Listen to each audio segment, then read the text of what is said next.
குருவே போற்றி ஒளியும் ஒளியும் எனக்குள் காட்டி உணர்த்திய குருவே போற்றி. ரொம்ப சந்தோஷம். இவர் இந்த அம்மா இவர் விவோவாக இருக்கிறார், திருவள்ளூர் விவோவாக இருக்கார். இந்த அம்மா மனைவியாக இருக்கிறாங்க. இவங்க ரெண்டு பேர் தான் எனக்கு அடுத்தபடியாக ஆசிரமத்தை மெயின்டைன் பண்ண போகிற குருமார்கள். லேடிஸுக்கெல்லாம் அந்தம்மா உபதேசம் கொடுக்குறாங்க, ஜென்ஸுக்கெல்லாம் இவர் உபதேசம் கொடுக்குறாரு.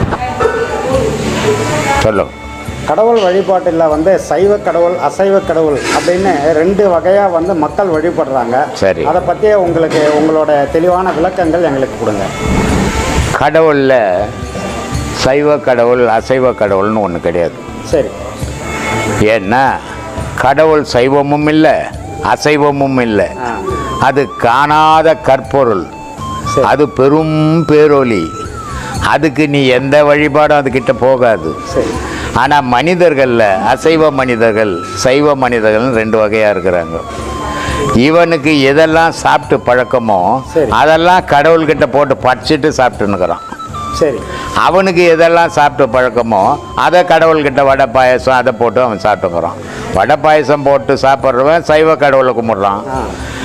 கறி மீன் கருவாடு இதெல்லாம் போட்டு கும்பிட்றவன் அசைவ கடவுளை கும்பிட்றான். கடவுளில் ஏதுப்பா அசைவ கடவுள் சைவ கடவுள்? உன் மனசில் நீ அசைவமாகவும் சைவமாகவும் இருக்கிற.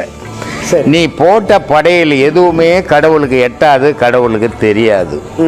ஏன்னா நீ உண்மையான கடவுள் பக்தியே பண்ணலையேப்பா. நீ சாப்பிட்றதுக்காக வடை பாயாசம் செய்து கடவுள் பேர் சொல்லி சாப்பிட்டுன்னுக்கிற. சரி, இவன் கடவுள் பேரை சொல்லி கறி மீன் அன்னைக்கு ஓய்வு கிடைக்கிற அன்னைக்கு சாப்பிட்றதுக்கு. இது எதுக்காக வைக்கப்பட்டது அப்படின்னா, ஆதியில் மனிதனுக்கு ஓய்வு கிடையாது. ஆமாம், உழைப்பே அவனுக்கு பிரதானமாக இருந்தது. அப்போ இவனுக்கு ஓய்வு வேணுமே, அதுக்காக என்ன பண்ணலாம் அப்படின்ட்டு மனிதனுக்குள்ளே வகுத்துக்கணும்.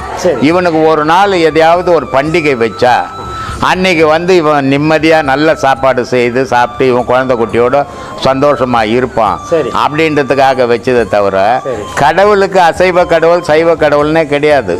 இதில் என்னன்னா, உனக்கு ஓய்வு கிடைச்சிது, நீ கறி மீன் சாப்பிட மாட்ட, வடை பாயாசம் அதை இதை செய்து நீ சாப்பிடுவ. எனக்கு ஓய்வு கிடைச்சிது, நான் என்ன பண்ணுவேன், கந்திரி மாதிரி வளர்ந்துட்டேன் நான். அதனால் நான் என்ன பண்ணுறேன், கண்டதை எடுத்து இடிக்கிறது குத்துறது கடிக்கிறது இதெல்லாம் வெட்டி போட்டு நான் சாப்பிட்றேன். இதில் ரெண்டு வகைப்படுறான். இது ஏன்டா சாப்பிட்ற அப்படின்னா, என் உடல் உறுதியாக இருந்தால் தான் நான் உலகத்தில் உழைக்க முடியும், அதனால் நான் இதை சாப்பிட்றேன் அப்படின்றான். இவன் என்ன சொல்கிறான், சாந்தமான பொருளை சாப்பிட்டா மனுஷனுடைய மனசு சாந்தமாக இருக்கும், அதனால் நான் சாந்தமான பொருளை சாப்பிட்றேன்றான்.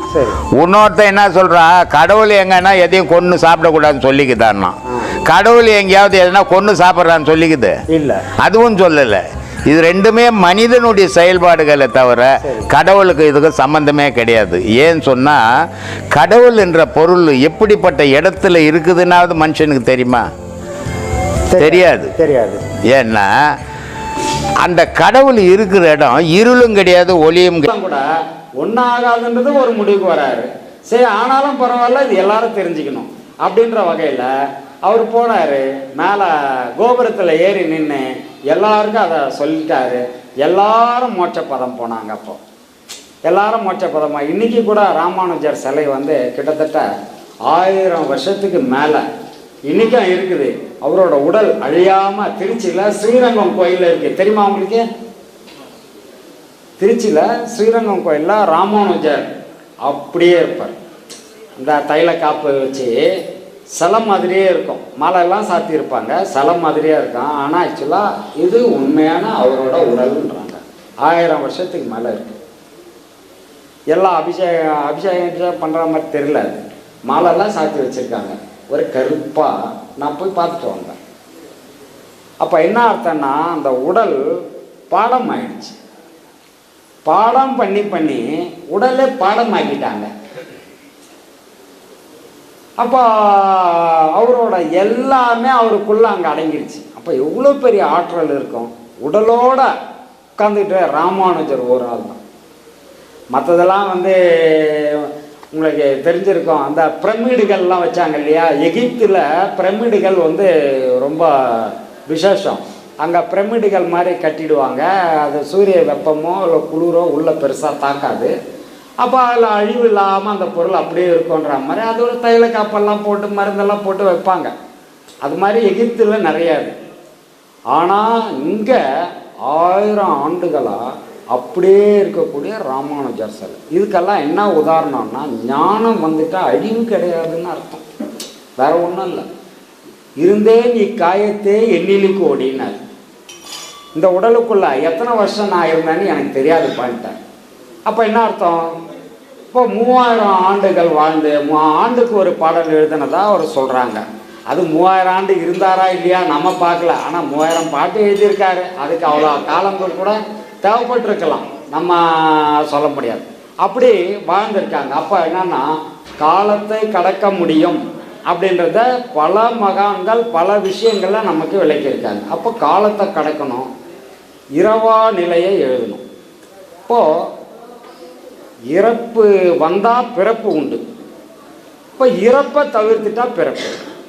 அதுதான் வடலூரில் வள்ளலார் பண்ணார். நான் இறக்கவே கூடாதுன்னார்.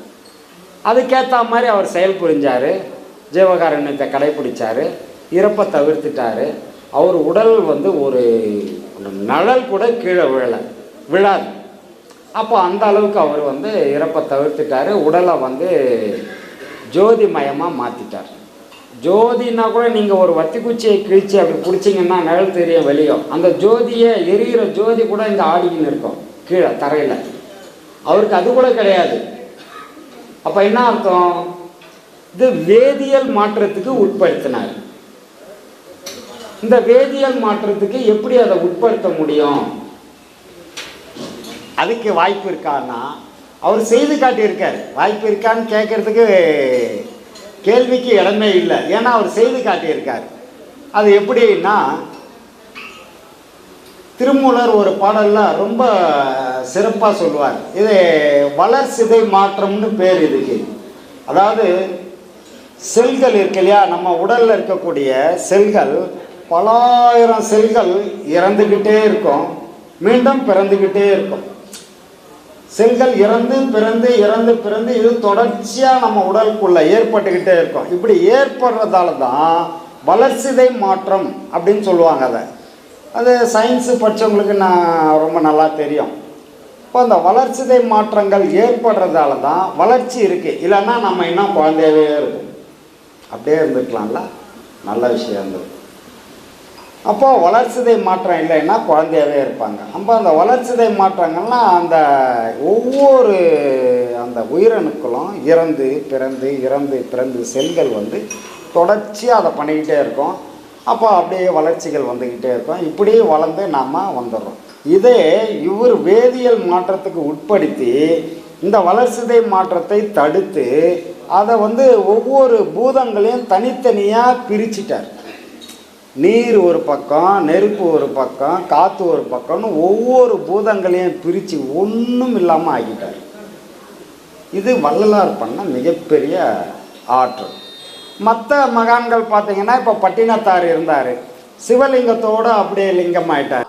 விருப்பம் இருந்து ஏதாவது செய்யணும்னா நம்ம ஆக்சிஸ் பேங்க் அக்கௌண்ட் இருக்கு, இங்கே QR கோடு இருக்கு, அதில் உங்களால் முடிஞ்சதை நீங்கள் செய்யலாம். அன்பே சிவம் மனமே குரு என்றுணர்த்திய குருவே போற்றி. சத்தும் சித்தும் எதுவென்று உணர்த்திய குருவே போற்றி. எனக்குள் இறைவனை உணர வைத்த குருவே போற்றி. நித்திய ஆனந்தமான நித்யானந்த குருவே போற்றி. குரு பிரம்மஸ்ரீ நித்யானந்தரே போற்றி போற்றி.